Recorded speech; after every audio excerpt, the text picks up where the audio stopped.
Okay, buksan po natin ang ating mga Biblia. The book of 2 Peter chapter 3 verse 10. Basahin po natin lahat.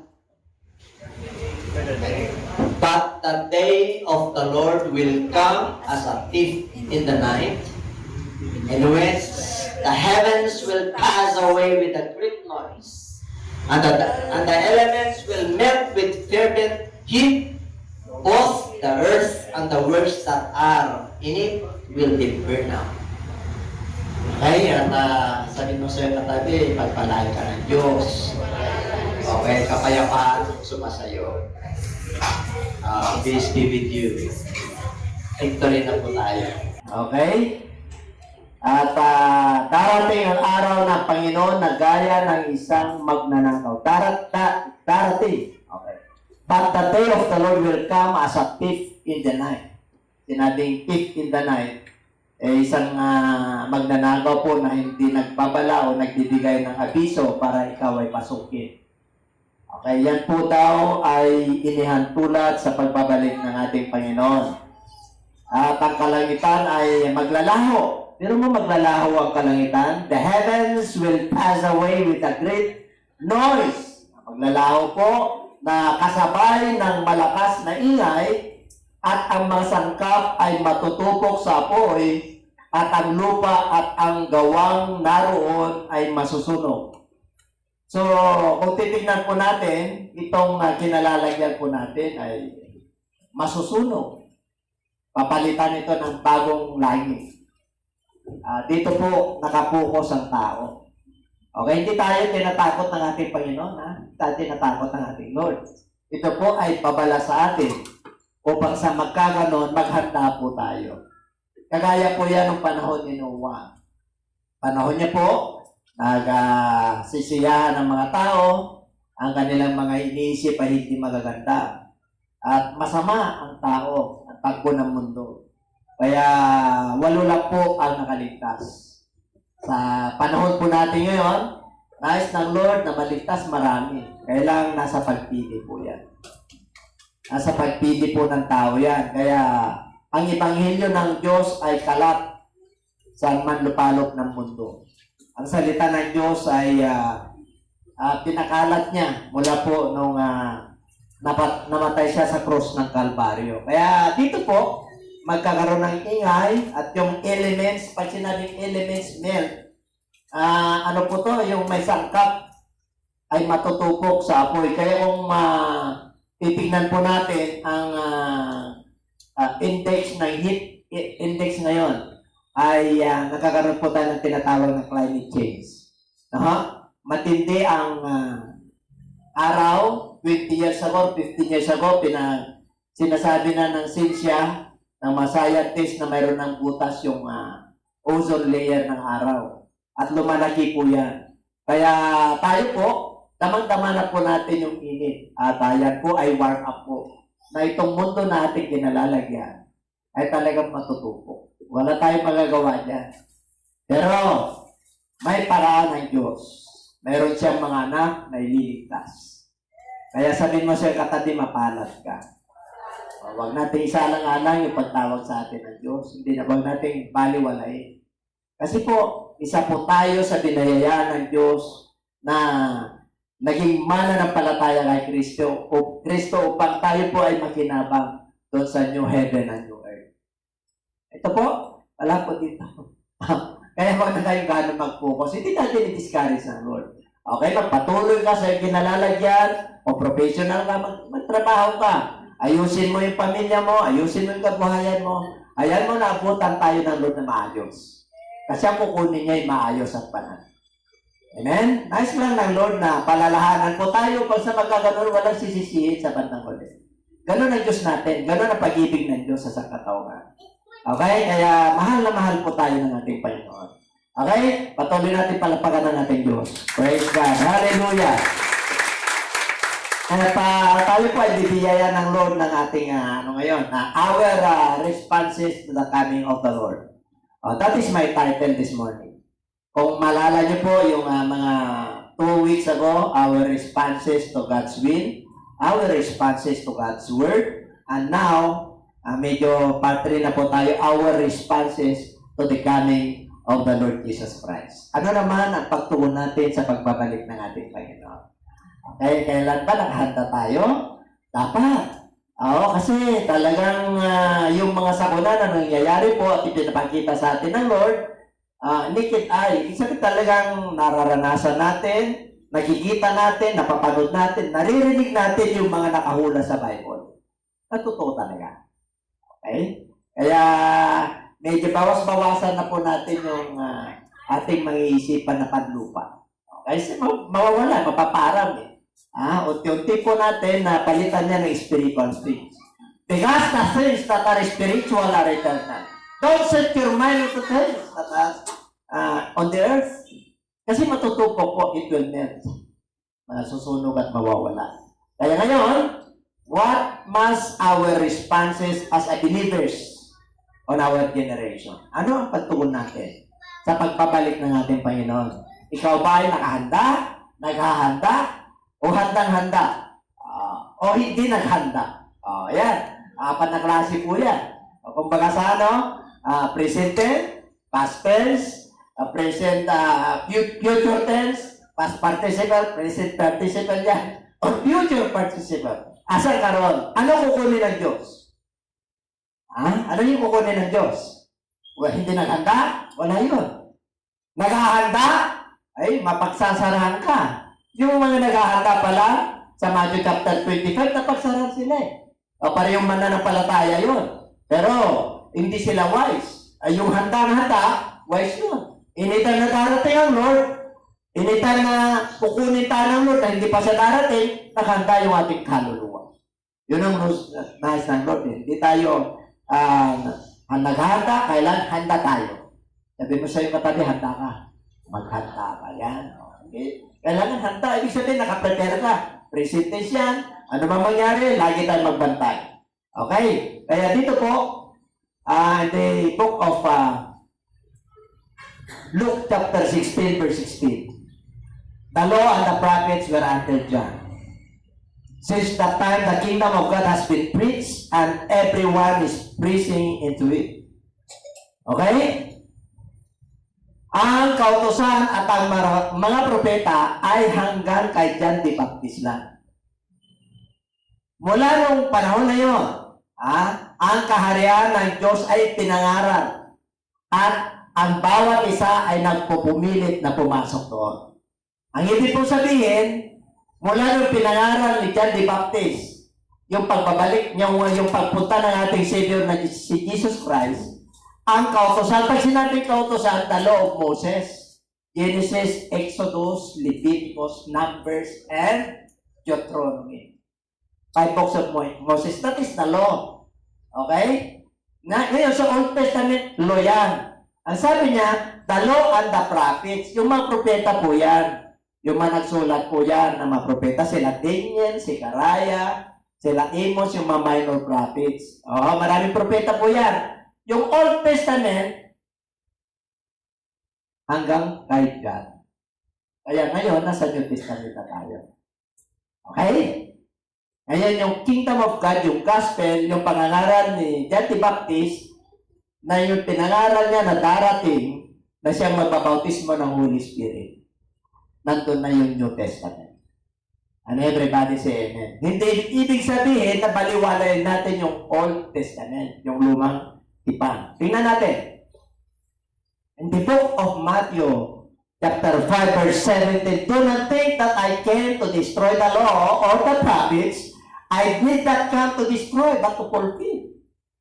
Ayan, si Jesus Christ na, nangaral na. Okay? Kasi yung mga religious leaders, the Pharisees, the Sadducees, and the scribes, siyempre po, hinanapan po siya. Kasi matalino talaga siya. Wala siyang may bubuta sa kanya sa kautusan, sa mga propeta, at sa kanyang pangangaral 2,000 years ago. Kaya sabi niya, hindi mo nyo isipin na ako'y napalito para wasakin ang kautusan at ang mga propeta. Pumunta ako rito para hindi wasakin o sirain at to fulfill. Para what is fulfill? Gampanan. To fulfill. Para kumpletuhin yung kautusan. Kasi kulang yan eh. Kaya ako magbubuo niyan. Okay? Next slide, please. Okay. Number 1. Not expectantly. Expectancy. We must expect something. Okay. Kaya nga, what is your response in the coming of the Lord? Ganun na expectation ka. Ano yung expectation mo? Ano yung ninanais mo? Bakit ka nandito? Bakit ka naglilingkod? Bakit sumusunod tayo sa utos ni Kristo? Kasi hindi tayo taga rito. Kasi mawawasak ang mundo ito. Amen? Mawawala. Kaya sabi niya, okay, looking for the blessed hope. Basahin po natin. Titus chapter 2 verse 13. First response is looking for the blessed hope and glorious appearing of our great God and Savior, Jesus Christ. Habang hinintay natin ang mapagpalang pag-asa. Mapagpalang pag-asa. And glorious appearing of our great God. Talaga namang siya po ay darating at magpapakita. Sino yung darating? Great God. Dakilang Diyos. Kaya mga viewers po namin, dakilang Diyos si Jesus Christ. Appearing of our great God and Savior, Jesus Christ. Kaya isa lang po ang Diyos natin na hinihintay. Yung galing sa langit, nangaral, ipinakilala ang Ebanghelyo, ipinakilala niya yung sarili niya, ipinakilala niya yung kautusan at mga propeta. Yung nag-resurrect at yun ang hinihintay natin, babalikan po tayo. Kaya, kailangan ng expectation natin bilang mga anak ng Diyos, may paghinabang ka. Matindi ka. Kasi anak ka ng Diyos. Ang mga anak ng Diyos, hindi namamatay. Physical lang namamatay. Kaya sinabi ng Lord yan, sa book of John chapter 6, I am the living bread. Those who come to me, and believe on my word, they will never die. They will never experience hunger and thirst. Hindi sila magugutom, hindi sila mauuhaw. Kasi yung living bread, yun yung pananampalataya natin. Yung salita ng Diyos, nasa ating puso, nasa ating isip, sumusunod po tayo. Amen? Kaya siya po yung buhay na tinapay. Maaaring magugutom po tayo. Minsan, pinakapos ka. Pero hindi ka nawawala ng pag-asa. Kaya sabi niya, looking for the blessed hope. Mapagpalang pag-asa. Kaya matindi yung pag-asa po natin, ha? Kaya huwag kayong manluko. Huwag kayong manlupaypay. Kung nakakadarama man kayo at may pinagdadaanan kayo sa financial, ay matindi yung Diyos natin. He is the source of everything. And everybody say amen. Sinabi niya yan sa book of Psalms chapter 24. The earth is the Lord's and the fullness thereof. Siya ang nagmamayari ng lahat. Kaya pag ikaw ang pananampalataya mo ay sa Kanya lahat, ay maganang buhay. Maganang buhay. Di ka nag-aalala sa bukas. I'll tell you, di ka nag-aalala sa bukas. Kasi kasama mo ang Diyos. Because the battle is not yours. Ang labanan ay hindi ka nag-iisa, kasama mo ang Diyos. Okay? Palapakan po natin ang ating Lord. So, number 1, expectancy. That is yun dapat ang ating pagtugon sa pagbabalik ng ating Panginoon. Meron tayong expectation. Sigurado yan. Hindi ka bibigawin ng Diyos. Sinabi niya yan sa book of Romans. Ang lahat ng lumalapit sa akin ay hindi mabibigo. Hindi ka bibigawin ng Diyos kasi Diyos yan. Kahit na sabi mo, may mga nararanasan kang may medyo nagdadaanan ka palagay mo, karamdaman, kahirapan, relasyon, emotion, hindi ka napagkatulog. Sino hindi napagkatulog dito? Nahiya kayo magtaas ng kamay na. Hindi kayo nakapagkatulog kasi marami na tayong ginagawa. Ano ginagawa mo? Kayo lang nakakaalam. Kasi yung pagbabalik ng Lord, the tick-tock of the clock is running very fast. Running very fast. Hindi mo malaya ng panahon. Ano na ngayon? 2021? Ilang buwan na lang, birth na naman. Napakabilis. Sinabi ng Lord yan sa Book of Kings. Ang buhay ng tao ay tulad sa halaman. Ang damo na tila sariwa ngayon, bukas ay nalalanta. Parang mga bulaklak. Fresh, maganda ngayon. Tingnan mo ang buhay ng tao. Diba? Nagtataka tayo yung ating mahal na presidente natin. Bago kay si Noy, no? Mabilisan. Bilis. Mayaman po yun.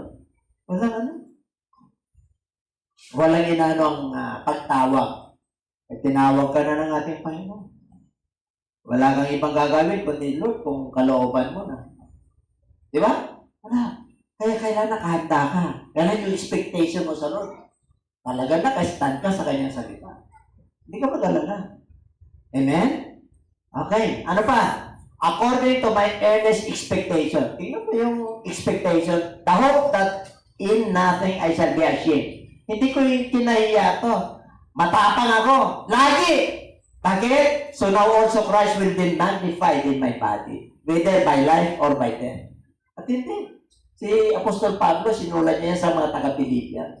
Kaya dito, ito yung earnest expectation ko to. Matindi ang expectation ko sa kanya. Hindi ko kinahiya to kasi yung pag-asa ko, wala may ko-compare dito. Hindi ko kinahiya to. Amen? Nandiyan pa ba kayo? Hindi ko kinahiya na ako'y mananampalataya kay Kristo. Yun ay ibig sabihin. Oo, hindi ko kinahiya. Bagamat nung unang panahon, hindi ko kilala si Kristo. Isa ako sa mga witness sa pagpatay ni Esteban. Matindi ang authority ni Paul, baka kala nyo. Ang authority niya para sirain at wasakin ang mga mananampalataya. Pero hindi pinahintulutan ng Diyos. Hindi pinahintulutan ng Diyos. Pero mo, si Paul, grabe po. Sino ang Paul sa ating kapanahonan? Who are Paul sa our generation? Kailangan na rin. Pero espiritu ng Paul sa atin. Amen? Kasi nagtatranscend lang yan eh. Pag ikaw nakasunod sa Lord, meron ka. Meron kang part of the body of Christ. Are you an evangelist, a prophet, an apostle, a teacher, or a pastor? Kailangan nandun ka sa fivefold ministry. Amen? Hindi pa kayo? Ay, wala kang katalo-talo pagka ganun. So, okay? Number 2. Kailangan, pag tayo po, habang hinintay po natin yung pagbabalik ng ating Panginoon, kailangan mayroon tayong activities. Meron tayong ginagawa. Kasi ayaw ng Lord, na yung kanyang anak, ay walang ginagawa. Kaya ka na niya tinawag eh. Kaya ka na niya niligtas eh. Kaya ka niya pinapagpapala. Kaya alam mo yung direksyon. You are enlightened. Naliwanagan ka.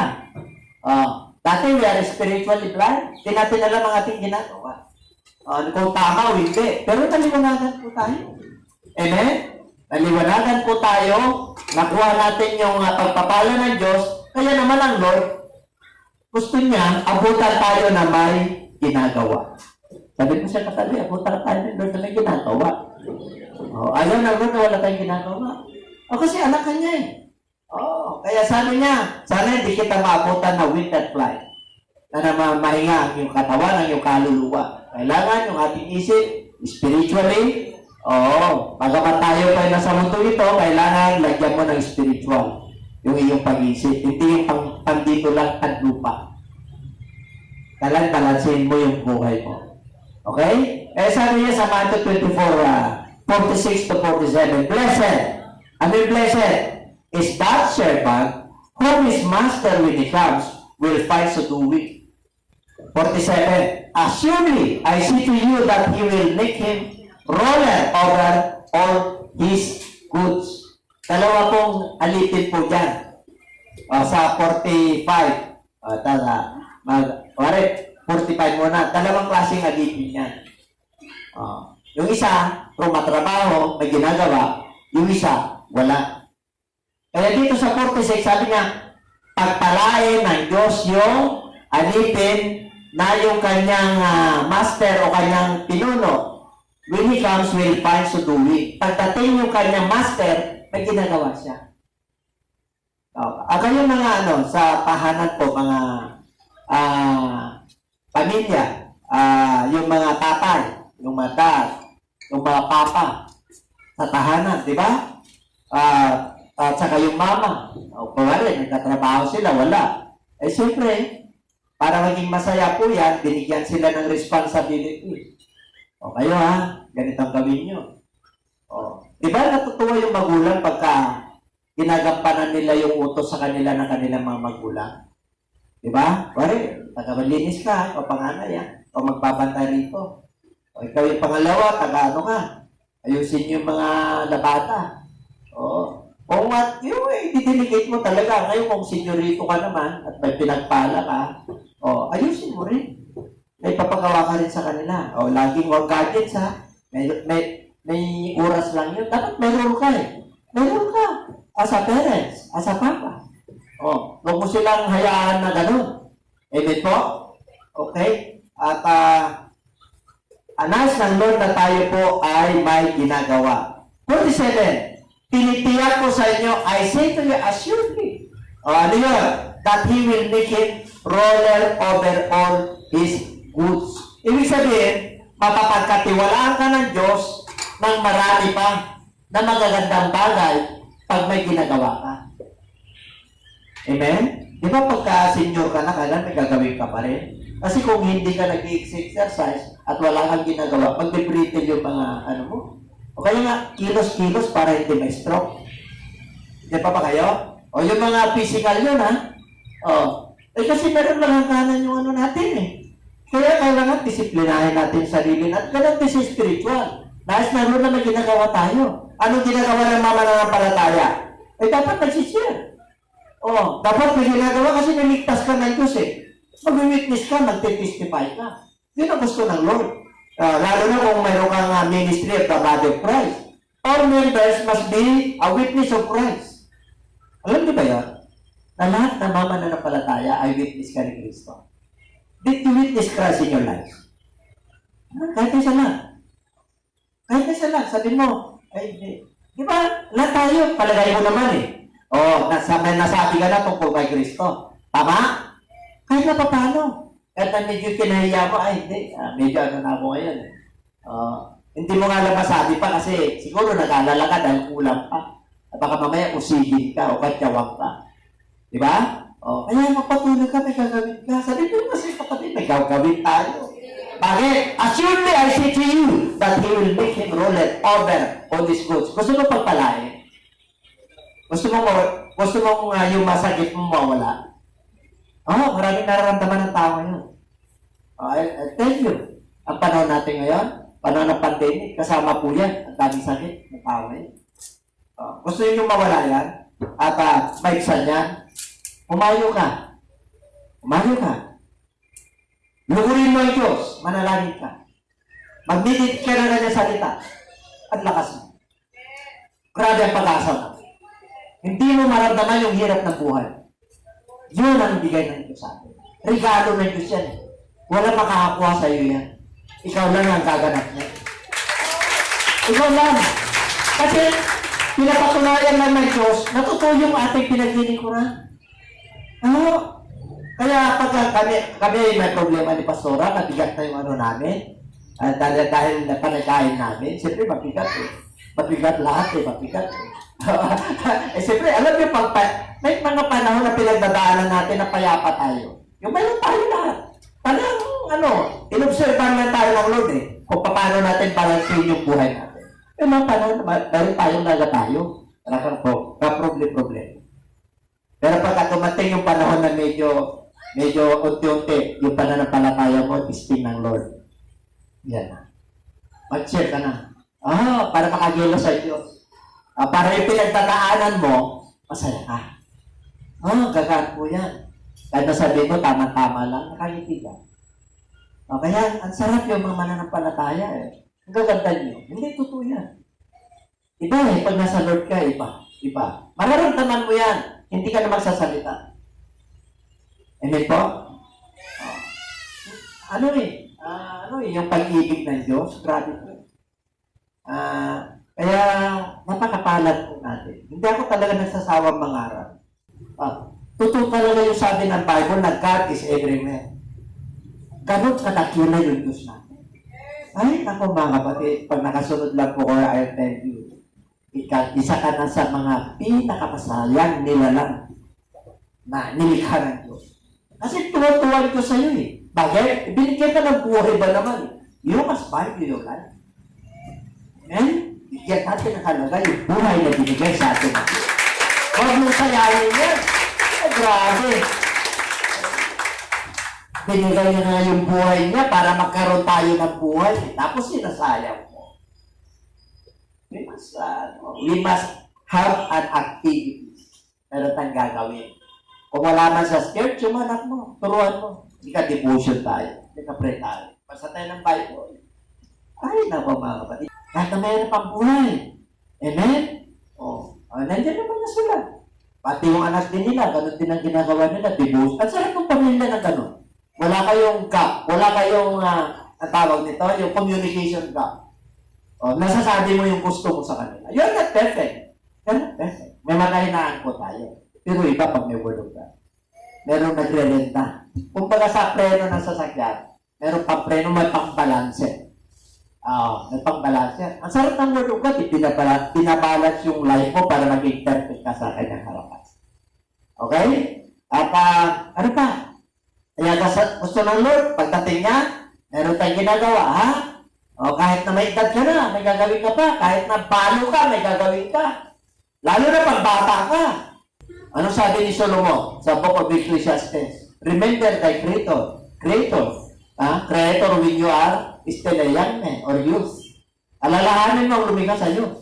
Habang ikaw ay bata pa. Habang ikaw ay youth. Yung kabataan. Kasi mga kabataan ng pag-asa ng bayan.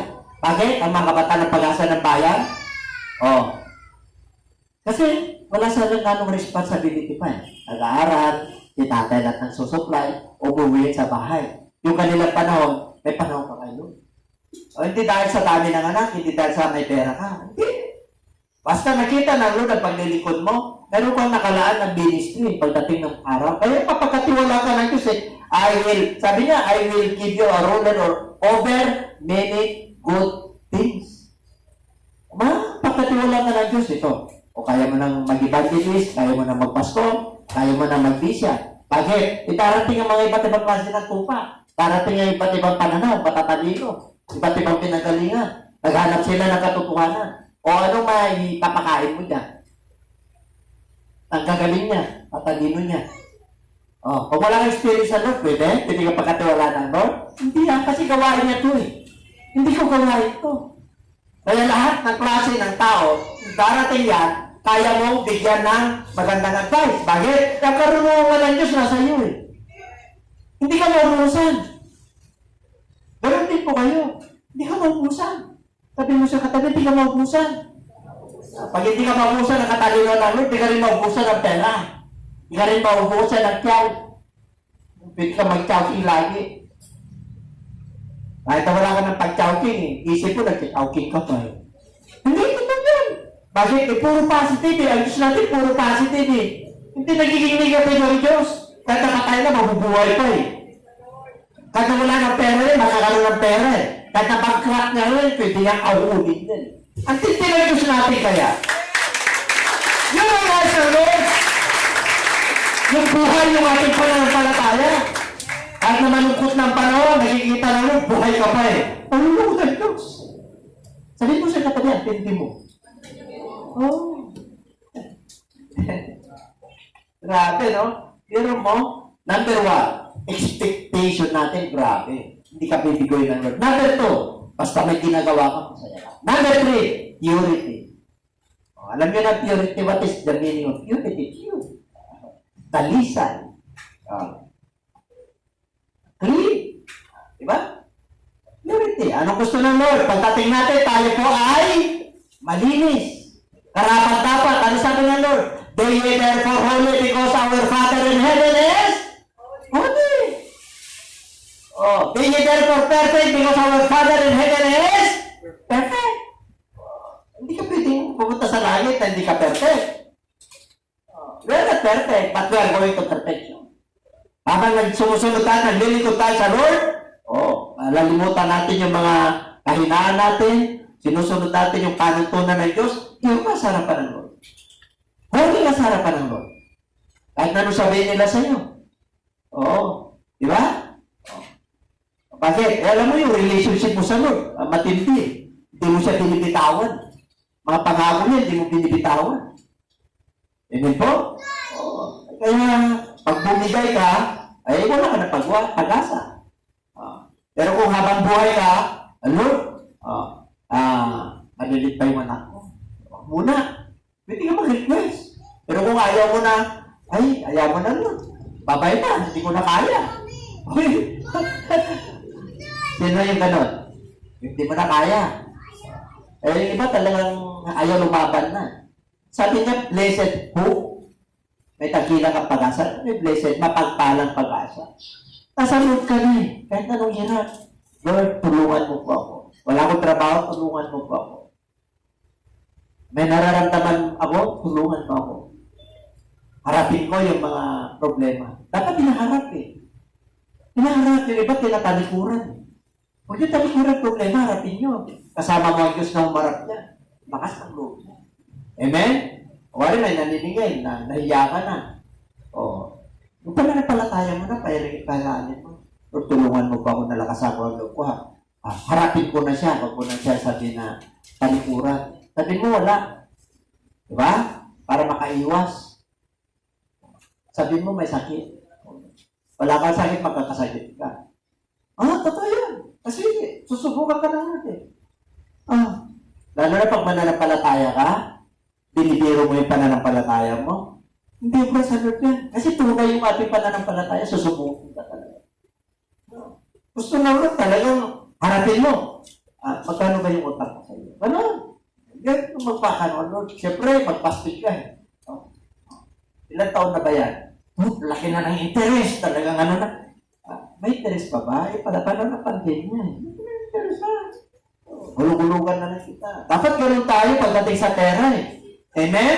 Katalino ka pagdating sa pera. Diyan pa ba kayo? Bari, wala kang pang ano talaga. Dali na kita sa barangay kung nais. Diba? Pagpunta mo sa barangay, maawa pa yung barangay niya. Bakit mo naman sinisigili ko? Wala nang pagkain ito. Harapin mo lang. Sabi mo sa'yo katabi, harapin mo lang. Sa pera yun, nasa sakit. May buni ka lang, buko lang puti, di mo na hinaharap. Harapin mo.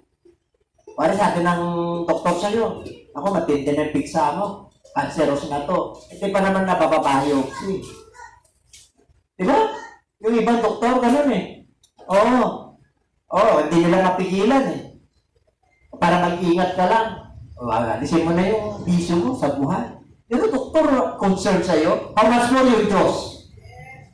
Siya lumikha sa'yo. Mas concern siya. Kasi buhay yan eh.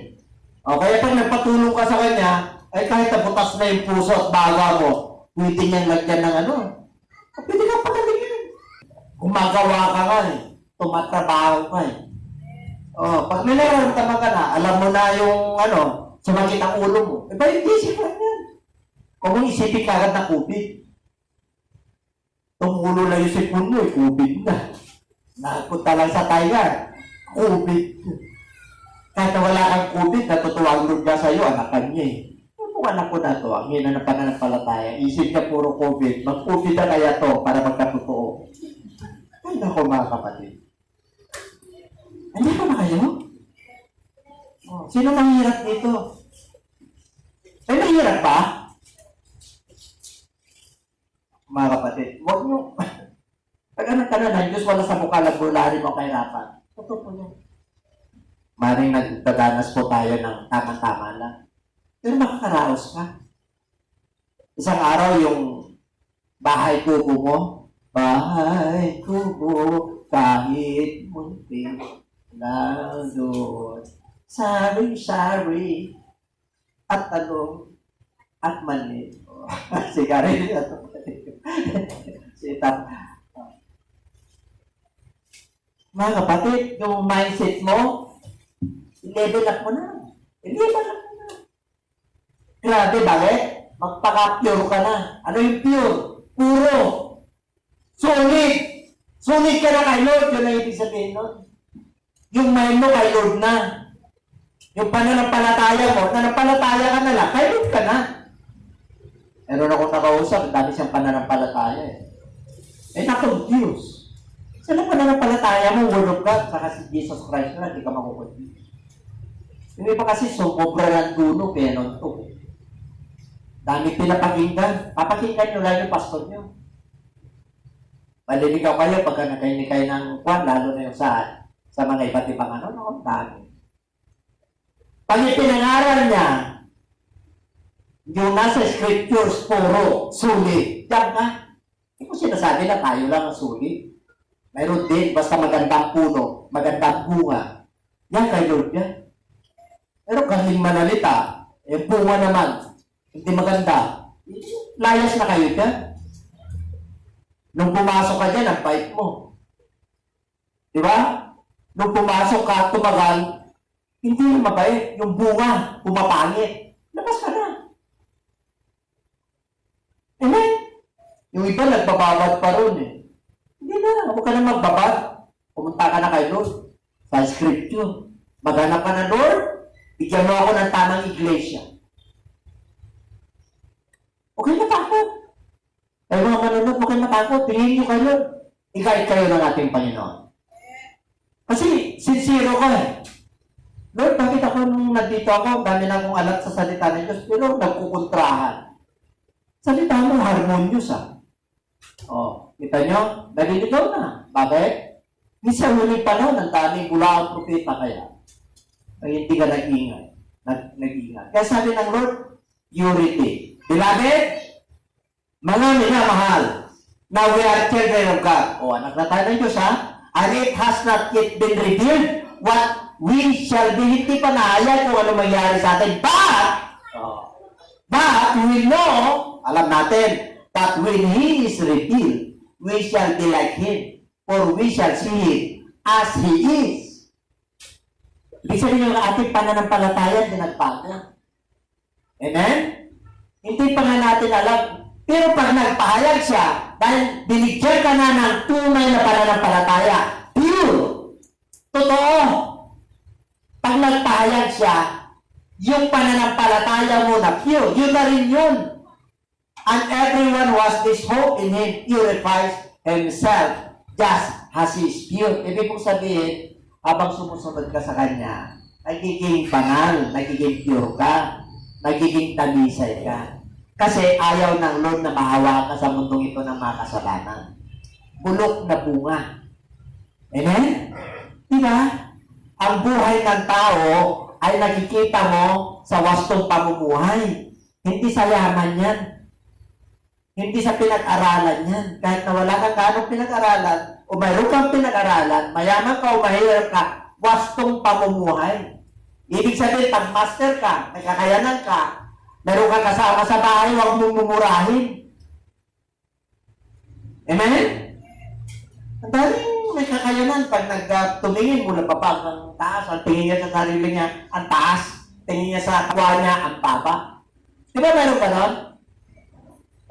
Yun ang gusto ng Lord. Yung gusto ng Lord, hindi ganun. Ang gusto ng Lord, kahit na mayroon kang kakayanan, mababa ka pa rin. Ang tingin mo sa kapwa mo, tama lang. Kasi nandun yung humility. Nandun yung katalisayan. Yung talisay. Kung walang turo ka ni Lord, mahirapan ka. Mahirapan ka. Mga viewers, mahirapan po kayo. Hindi mo kasama ito sa buhay mo. Kasama mo lang yaman mo. Kasama mo lang sarili mo. Mahirapan ka. Pero kahit na hindi ka ganong mayaman, pagkasama mo ang Lord, magaan. Magaan. Magaan. Pati yung mga anak mo, hindi ka mag-alala. Alam niyo kung bakit? Kasi alam mo, secured kayo. Alam mo, nandun sila sa kamay ng Diyos. Hindi ka mag-alala. Kahit anong mangyari, alam mo, nasa Lord kayo. Di ba sarap nung ganun, payapa ka? Ha? Kasi kasama mo ang Diyos eh. Kaya, ang lahat daw ng ganitong may pag-asa, Hindi nadali sa niya kanya sarili. Ibig sabihin, purify mo, tinutulungan mo yung sarili mo. Na hindi mahawaan sa mundong ito. Bagamat nasa mundong ito tayo, meron tayong mga tukso, we are not exempted in temptation. Lahat tayo walang exempted. Kahit ako, walang exempted sa temptation. Wala. Pero bakit ang temptation ay pwede mong sabayin, pwede mong iwasan? Kailan magkakaroon ng kasalanan pag pinukso ka? Pag pinukso ka, magiging kasalanan yan pag pinatulan mo yung temptation. Magiging kasalanan po yun. Di ba? Halimbawa, meron kang, sa halimbawa yung mga pangkaraniwan lang, yung tukso. Pare, sabihin nung ano mo, ano ba pera dyan? Di ba, karaniwan? Wala, pero mayroon. Ngayon, ibig sabihin maging aware ka. Maging aware ka kasi deliver ka na. Purify yourself. Kaya lang yung ginagawa mo, yung sinasabi mo, iniisip mo. Di ba? Kapag sinabi may pera, may kunti. Bakit ano kailangan? Ganun.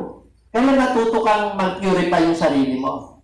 Yung dati natin kinagawian na unahan natin ng Lord na pag dumating dito to, ang sasabihin ko, mag-compromise para maka-escape ka.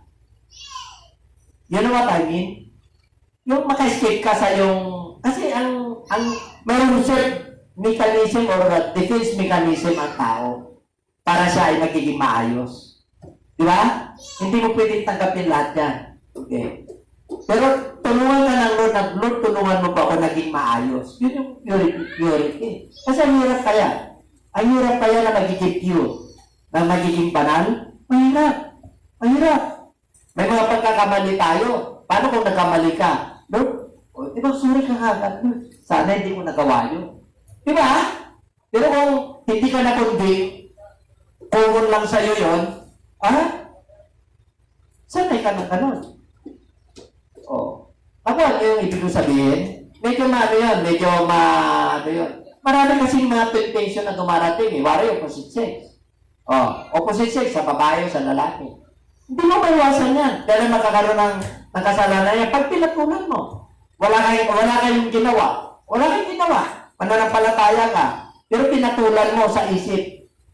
Ganda niya, no? Mas maganda siya sa girlfriend ko. O kaya mas maganda siya sa asawa ko. Mas gwapo siya.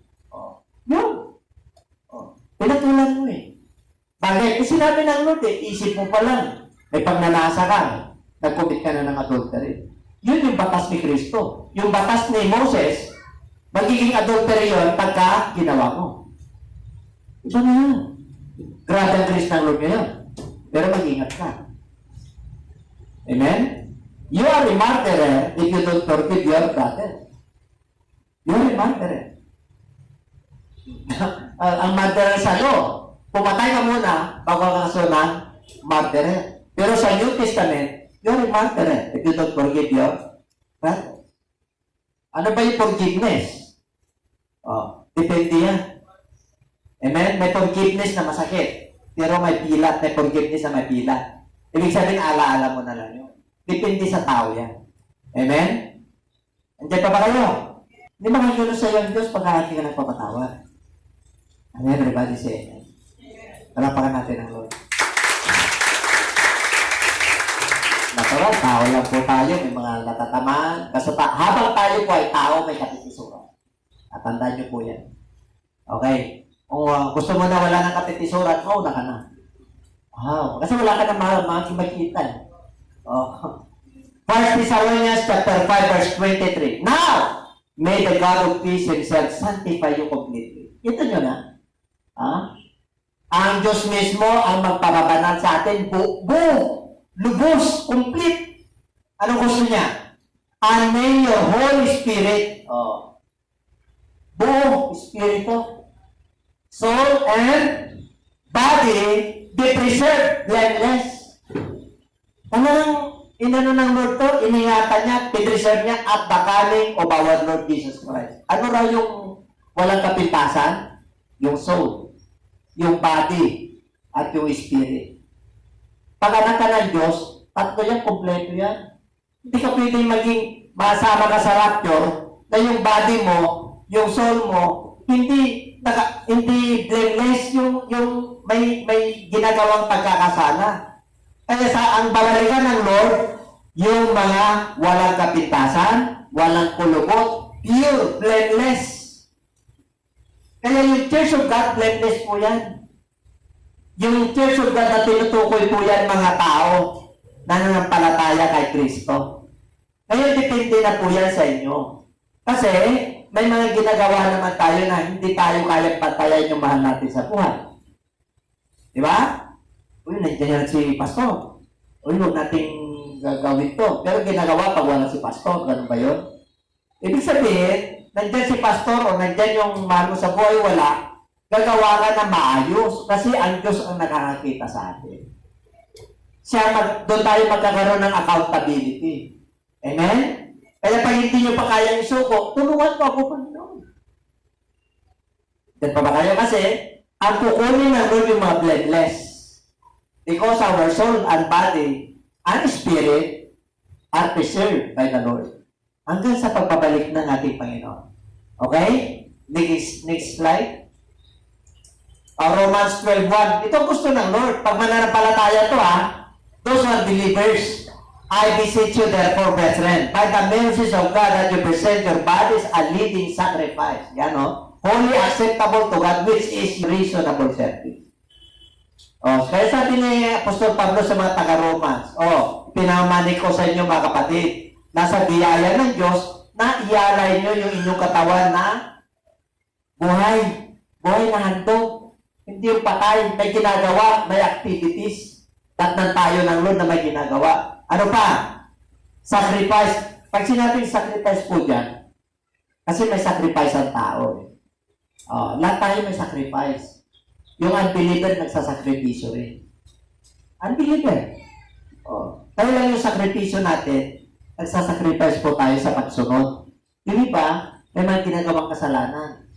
Ang sacrifice na gusto ng Lord, yung living sacrifice, holy, unacceptable, banal, walang kapintasan, makatwirang pagsamba at paglilingkod, yun yung sumusunod sa utos ng Diyos, yung mananampalataya kay Kristo. Amen? Yun yung tinatanggap ng Lord. Kasi dalawa yan makasalanan at hindi makasalanan. Matuwid at hindi matuwid. Yun lamang po. Dilim at liwanag. Siyempre, nasa liwanag ka na, sumusunod ka na kay Kristo. Alam nga naman mapahawa ka, papinsan-minsan. Pag hindi mo na kaya, sige, pagbigyan na lang muna kita, yung kabarkada mo, inom muna tayo. Okay lang naman yun sa'yo. Pero sa harapan ng Lord, sa doktor ka Ano sabi nila? Huwag ka na mag-smoke. Para hindi ka tabla para hindi ka magkasakit. Huwag ka na rin uminom. Di ba sabi ng doktor yun? Lalo mo sa Diyos. Kaya yun sa pagdating ng Lord, tatlo yan, expectancy, activity na ginagawa ka at purity. Hindi ka kukunin ng Lord na hindi ka pure, hindi ka banal. Meron kang ginagawa, hindi ka sumusunod sa Lord, don't expect. At ikaw ang nakakala. Kayo lang po ang nakakala. Magdarating ngayon ng Lord. Kayo lang nakakala. May panahon pa para pag-uwi mo. Kasi mahal tayo ng Diyos Ayaw ni Lord na mapahamak tayo. Okay? Meron pa. John 14:1-3. Ito na po. Huwag mabalisan yung mga puso. Let not your heart be troubled. You believe in God, believe also in me. In my Father's house are many mansions. If it were not so, I would have told you, I go to prepare a place for you. Di ba wala na si Kristo? Ano ginagawa niya? Naganda siya ng silid para sa atin. Tuloy. Sabi niya, and if I go and prepare a place for you, I will come again and receive you to myself. Babalikan niya tayo Sabi mo siya katabi, babalikan niya tayo Kahit na mahirap ang buhay mo, kahit nasalat ka minsan. Pero babalikan niya tayo. May pag-asa tayo. Kahit na nakakadarama ka ng kahirapan, may pandemya, Minsan nag-worry ka, pero babalikan ka. Sino babalik? Yung Diyos. Biro mo, Diyos ang kasama mo. Ulitin ko, Diyos ang kasama mo. Yung kasama mo lang eh. Kapatid mo na, ito kapatid ko na to, ano to, pinagmamalaki ko. Bakit? Kapatid ko to eh. Lalo na pag may natapos. Ito, major ito. Pero pagka hindi siya nakapasa, ito major problem ito. Pero pag nakapasa siya, pagkilala na, ito general namin ito. Pero pag hindi mo na ipagmamalagay, ito general problem ito. Lahat ng problema nandito sa tao ito. Di ba kayo? Mamimili ka lang eh. Sabi mo sa tabi, mamimili ka. There are only two choices. Kailan heaven? Lord or Satan? Pero pag pamimili ka lang, liwanag. Hindi liwanag ka na. Sabi mo sa katabi, sa liwanag na tayo. Pagkatapos ng service, nasa dilim ulit tayo. Tinuloko ko lang sarili mo. Sabi ng Lord yun eh, you heard the word, and you're not the words, you deceive yourself. Nakikinig ka na ng aking salita, hindi mo sinasagawa, tinuloko mo sarili mo. Hindi pa okay. Believers, iba na ngayon. Ipinaturo ng Lord ngayon. Nagmamadali na, nagwa-warning na.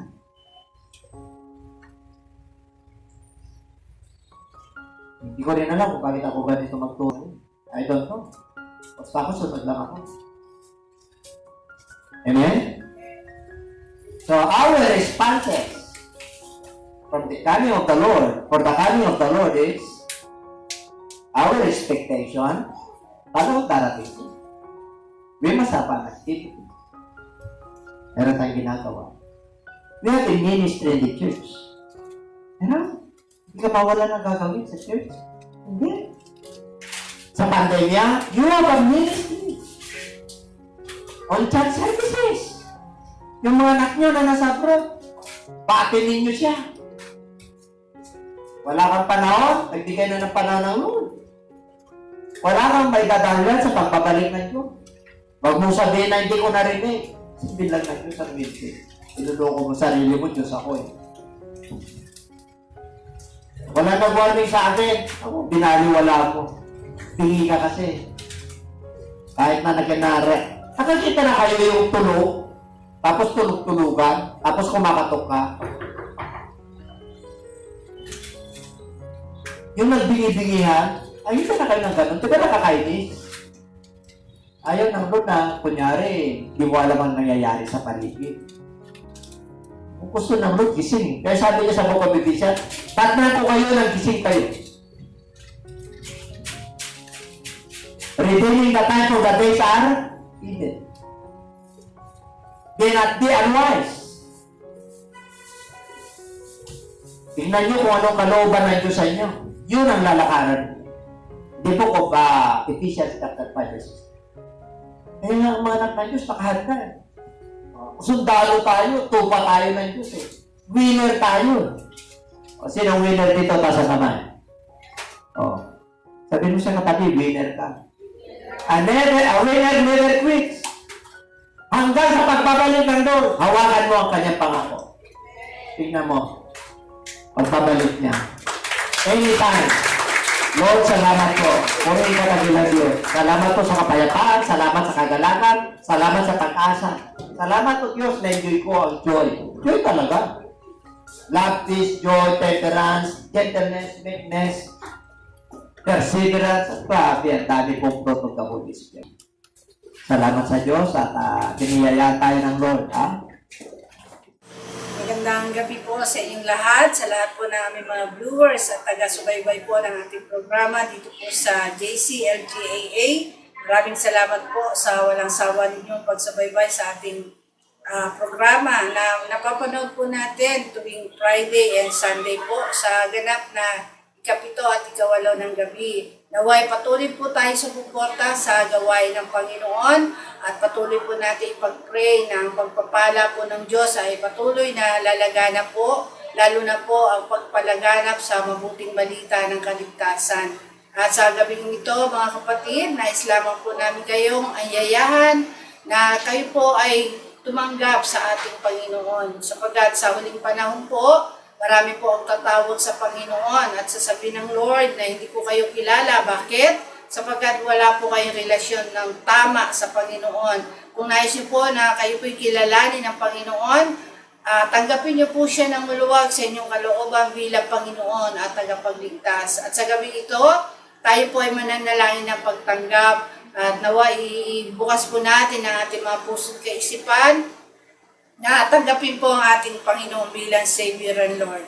Kaya tayo po ay mananalangin at sumunod po kayo sa maikling panalangin ng pagtanggap sa Panginoon. Pigit po natin ang ating mga mata, taas po natin ang ating dalawang kamay, at sumunod po kayo sa panalangin ng pagtanggap. Ama banal na makapangyarihan sa lahat, aming Diyos na buhay, maraming salamat po sa oras na ito. Tinatanggap kita sa aking buhay. Patawarin mo po ako sa lahat ng aking pagkakasala na nagawa laban sa iyong harapan. Patawarin mo po ako, linisin mo po ako, at gawin mo po akong karapat-dapat na maging anak mo. At sa oras na ito, tinatanggap kita bilang Panginoon at sariling tagapagligtas ng aking buhay. Tinatanggap kita bilang kaisa-isang Diyos. Pagharian mo po ako mula ngayon hanggang sa iyong pagbabalik. Tulutan mo po na ako po ay makasunod sa iyong layunin at plano sa aking buhay. Salamat po sa kapatawaran at kaligtasan na aking natamo. Ito po ang aking samot na langin sa iyong dakilang pangalan, sa pangalan mo po, Panginoong Hesus. Amen. Ang tinanggap po natin ay ang ating Panginoong Hesus at nawa hindi po doon nagtatapos ang ating pagtanggap. Kailangan makilala po natin ang totoong Diyos, ang totoong nag-iisa at makapangyarihang Ama na sinasabi po sa Biblia na siya po ay inamatay, inilibing at nabuhay na magmuli. Yun po yung mabuting balita na ating pong tinanggap sa Panginoon. Ulitin ko po na siya po ay namatay, inilibing at nabuhay na magmuli. Tayo po bilang mga tao, kailangan maranasan po natin itong mabuting balita ng ating Panginoon. Kaya nga po mabuting balita, ito po ay may dulot na kapakinabangan, hindi lamang po sa buhay na ito, kundi sa buhay na darating. Sa pagkamatay po ng ating Panginoon, yung ginawa po nating pagsisisi, yung pagtanggap po natin sa ating Lord bilang Savior and Lord, yun po ay nagsisimbolo po ng kamatayan ng ating Panginoong Hesus. Yan po ay matatagpuan po sa 1 Corinthians 15:1-4 na sinasabi doon na siya po ay namatay, inilibing at nabuhay na magmuli. Tayo naman po ay gaganap sa mga bagay na ito bilang pagtanggap at pagkilala po sa mabuting balita ng ating Panginoon. Ano po yung ating gagawin? Na tayo po ay magsisisi. Kailangan tayo po mabautismo sa pangalan ng ating Panginoong Hesus sa ikapagpapatawad sa ating mga kasalanan at tayo po ay tatanggap ng Holy Spirit. Kung tayo po ay may tamang relasyon sa Panginoon na napatawad po ang ating kasalanan, nagsisi po tayo sa ating mga kasalanan at tayo po ay papatawarin ng Panginoon at bibigyan ng kaloob ng Holy Spirit. Napakaganda po itong plano ng kaligtasan ng Panginoon. Kaya nga po sinabi sa Mark 16:16, ang sino man sumampalataya at mabautismuhan ay maliligtas. Inulit din po yan sa mga Gawa 2:38 na sinasabi po doon na tayo magsisi, tayo po ay pabautismo sa pangalan ng ating Panginoong Hesus at tatanggapin po natin ang kaloob ng Holy Spirit. Nawa maniwala po kayo dyan at sundin po natin ang nais ng Panginoon sa ating buhay upang tayo po ay maligtas, upang tayo po ay magkaroon ng buhay na walang hanggan. Sapagkat kung wala po tayong relasyon sa Panginoon, hindi po tayo paghaharian ng Diyos. Hindi po tayo makakapasok sa kaharian ng Panginoon. Kaya napakahalaga po na tayo po ay maniwala sa gospel ng ating Panginoon, sa mabuting balita, upang tayo po ay makatamo ng totoong kaligtasan sa ating mga kaluluwa. Maraming po salamat at nawa patuloy po natin bigyan ng puwang sa ating mga puso, sa ating mga kaluluwa, na tayo po ay magkaroon ng panahon sa pakikinig at pakikinig ng salita ng Panginoon upang ang ating pong pananalig sa Diyos ay patuloy na lumago, lumawak at tumibay, lalo na po sa panahon natin ngayon na napakarami pong kaguluhan, napakarami pong kabalisahan sa mundong ito. Kung wala po kayo matatag na pananampalataya sa Diyos, paano po natin matatagalan ang hirap na ito? Pero kung nandiyan po ang Panginoon sa buhay ninyo, tinanggap nyo siya bilang Savior and Lord, makakaasa po tayo na hindi niya po tayo pababayaan. Bagkus tayo po itutulungan ng Panginoon na mabuhay ng may tunay na kapayapaan na bigay sa atin ng Panginoon. Kaya huwag po kayo magsawa na tayo po mag-ipon ng kayamanan sa langit, sapagkat ito pong kayamanan na ito po ay hindi nabubulok, hindi ito mananakaw, at higit sa lahat, ito po ay kayamanan na bigay ng Panginoon. At saan po natin yan makukuha? Sa pamamagitan po ng pagtsatsaga, pakikinig, pag-a-apply ng salita ng Panginoon. Kaya maraming pong salamat, at huwag po natin kakalimutan, lagi na subaybayan po ang ating programa dito po sa JCLGAA tuwing Friday po, Sunday, 7 to 8 p.m. po, dito po sa ating YouTube channel. Maraming pong salamat at pagpalain po tayong lahat ng ating Panginoon. God bless you.